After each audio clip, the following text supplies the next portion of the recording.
ഇന്ന് സ്വാതന്ത്ര്യദിനത്തിൽ മലയാളത്തിൽ നിന്നും OTT റിലീസ് ചെയ്ത പ്രധാനപ്പെട്ട സീരീസ് ആണല്ലോ മനോരഥങ്ങൾ.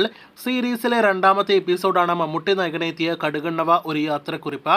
MT വാസുദേവൻ നായരുടെ ജീവിതത്തിൽ യഥാർത്ഥത്തിൽ നടന്ന സംഭവത്തെ ആധാരമാക്കിയുള്ള ഒരു എപ്പിസോഡാണ് കടുകണ്ണവ ഒരു യാത്രക്കുറിപ്പ്.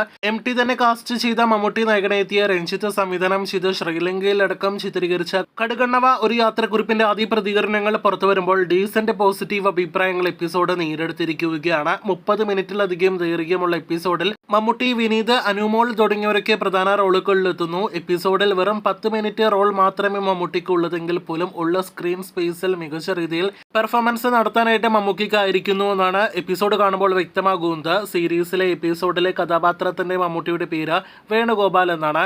വേണുഗോപാൽ ശ്രീലങ്കയിലേക്ക് ഒരു പരിപാടിയിൽ പങ്കെടുക്കാനായിട്ട് പ്രത്യേക ലക്ഷ്യത്തോടെ പോകുന്നതും ആ ലക്ഷ്യം നിറവേറ്റാനായിട്ട് വേണുഗോപാലിന്റെ ശ്രമങ്ങളെല്ലാം തന്നെയാണ് ഈ എപ്പിസോഡിൽ പറയുന്നത്.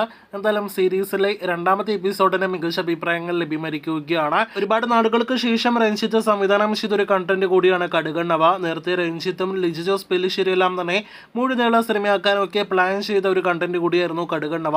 ഇപ്പോഴത്തെ അതേ കടുകണ്ണവ മനോരഥങ്ങളുടെ ഭാഗമാകുമ്പോൾ മികച്ച അഭിപ്രായങ്ങൾ എപ്പിസോഡ് നേടിയെടുത്തിരിക്കുകയാണ്. ശ്രീലങ്കയിൽ കൂടി ചിത്രീകരിച്ച എപ്പിസോഡിനെ കുറിച്ചുള്ള പ്രേക്ഷകരുടെ അഭിപ്രായം എന്താണ്? പുഴുവിന് ശേഷം വീണ്ടും ഒരു മമ്മൂട്ടിയുടെ OTT കണ്ടന്റ് കൂടി പ്രേക്ഷകരിലേക്ക് എത്തിയിരിക്കുകയാണ്. കാത്തിരിക്കൂ കൂടുതൽ ഇതുപോലുള്ള വീഡിയോകൾ കേട്ടാം.